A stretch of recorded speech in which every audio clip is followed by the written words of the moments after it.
ஒரு நல்ல சினிமாவை உருவாக்கி இருக்கும் அன்பு தம்பி லோகநாதன், லோக பத்மநாபன்.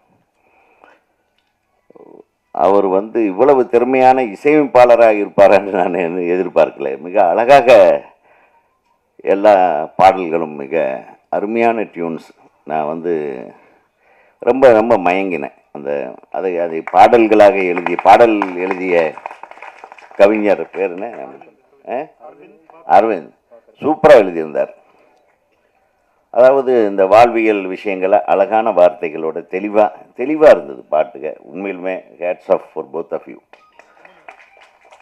ஒரு இயக்குனர் எந்த அளவுக்கு தெளிவாக ஒரு விஷயத்த சொல்கிறான்றது ஒரு 4 ஷாட்டை பார்த்தா நான் சொல்லிடுவேன், இந்த தரமான படத்தை தான் எடுத்திருக்காரு அப்படின்னு. அந்த தரம் இந்த படத்தில் தெரிகிறது. அவர் எடுத்துக்கொண்ட முயற்சி மிகப்பெரிய முயற்சி. அதில் காதல் என்ற உணர்வை வைத்து நம்ம சொல்ல வேண்டிய விஷயத்தை அவர் சொல்லியிருக்காரு. அது அனைவருக்கும் போய் சேர வேண்டும். நம்ம இன்னைக்கு வாழ்த்திடுறோம்.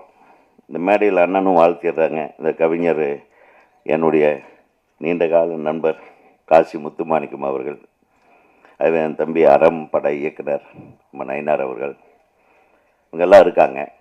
ஒரு மிகச்சிறந்த இயக்குனர் அவர். அற்புதமான படங்களை கொடுத்து கொண்டிருப்பவர். அவர் மிகச்சிறந்த ரைட்டர். அவர் தம்பி சிரிக்கிறத பாருங்க, அப்படியே அன்பர். அவருக்கு ஒரு கைத்தட்டு. என்ன அவ்வளோதான். அவங்கெல்லாம் நல்ல படங்களை தொடர்ந்து எடுக்கணும். நல்ல படங்களுக்கு ரசிகர்கள் இருக்க வேண்டும். சும்மா ஸ்லோ மோஷனில் ஒரு மிஷின் கன் எடுத்து ஒரு 100 பேர்த்த சுடுறதுக்கு மட்டுமே கைத்தட்டுற ஆடியன்ஸுகளை மாத்திர படங்களாக இந்த மாதிரி படங்கள் வர வேண்டும். ஏன்னா சலிச்சு போச்சு, வெறுத்து போச்சு. இப்போ அந்த காலத்தில் புரட்சி தலைவர் எம்ஜிஆர் அவர்கள் நடித்த படங்களை பார்த்தீர்கள் என்றால் அவர் மக்களோட பிரதிநிதியாக இருப்பார். ஒரு உழைக்கும் வர்க்கத்தின் பிரதிநிதியாக தான் அனைத்து படங்களிலும் இருப்பார். அவருடைய போராட்டம் எல்லாம் பூர்ஸ்வாக்களை எதிர்த்துத்தான், பணக்காரர்களை எதிர்த்துத்தான்.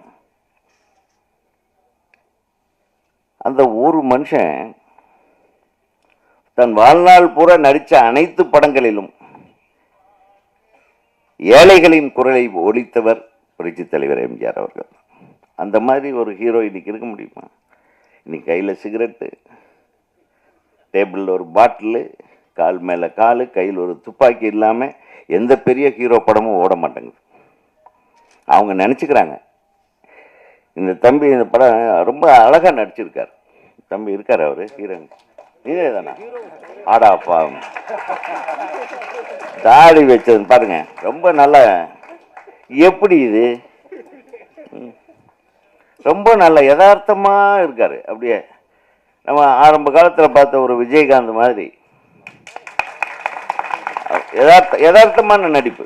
ரொம்ப அலட்டிக்காமல், ரொம்ப ஓவர் ஆக்டிங் பண்ணாமல் அந்த உணர்வுகளை வெளிப்படுத்துது. நான் 2 காதல் பாட்டில் நடிக்கிறது சார். எந்த ஹீரோவுக்குமே காதல் பாட்டில் நடிக்கிறது ரொம்ப கஷ்டம். இப்போ அண்ணனே ஒரு காதல் காட்சியில் ஒரு நடிக்க வச்சிருங்க பார்க்கலாம், பெபேன்றுவர். முடியாதுண்ணே. நீங்கள் அரசியலில் கொடுக்குற எழுச்சி வசனங்கள் வேற. ஆனால் காதல் இருக்கு பாருங்க, போங்கண்ணே. நீங்கள் காதலிச்சிருந்தாதான் உங்களுக்கு தெரியும். எத்தனை பேர் வருத்தப்படுறாங்க. திருமாவளவன் அவர்கள் காதலிக்காமல் இருக்கிறாரே, அது தெரியாது எனக்கு. ஐயோ, அது வேற தப்பா சொல்லக்கூடாது. காதலித்திருக்கலாம், கைகூடாமல் இருந்திருக்கலாம், ஆனால் நீங்கள் திருமணம் செய்யவில்லை என்பது எத்தனை உங்கள் தம்பிகளுக்கு வருத்தம் தெரியுமா? என்னையும் சேர்த்து.